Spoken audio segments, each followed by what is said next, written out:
Hi, சன்னாக்குனி பொடி எப்படி செய்கிறதுன்னு பார்க்கலாம். 1/4 கிலோ சன்னாக்குனி கருவாடு எடுத்து க்ளீன் பண்ணி வறுத்து வச்சுருக்கேன். 1 டேபிள் ஸ்பூன் கடலைப்பருப்பு, உளுந்தப்பருப்பு, 10 பல் பூண்டு இடித்து வச்சுக்கோங்க.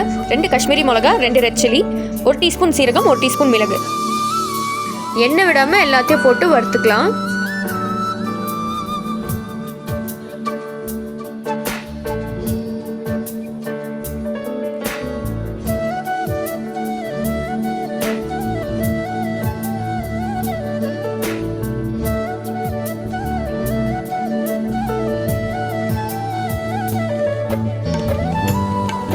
தேவையான அளவுக்கு கல்லுப்பு போட்டுக்கோங்க.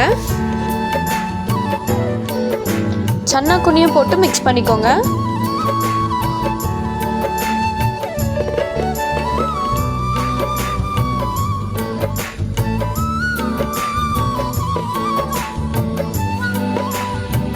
வறுத்த பின்னாடி ஆற விட்டு பவுடர் பண்ணிக்கலாம்.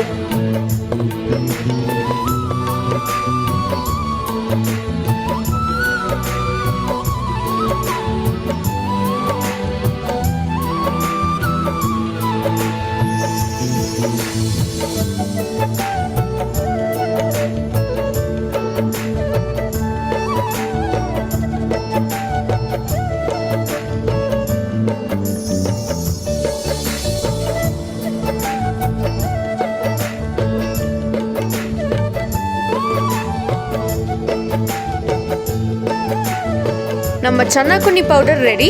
இது 3லேருந்து 5 மாதம் வரைக்கும் கெட்டு போகாது.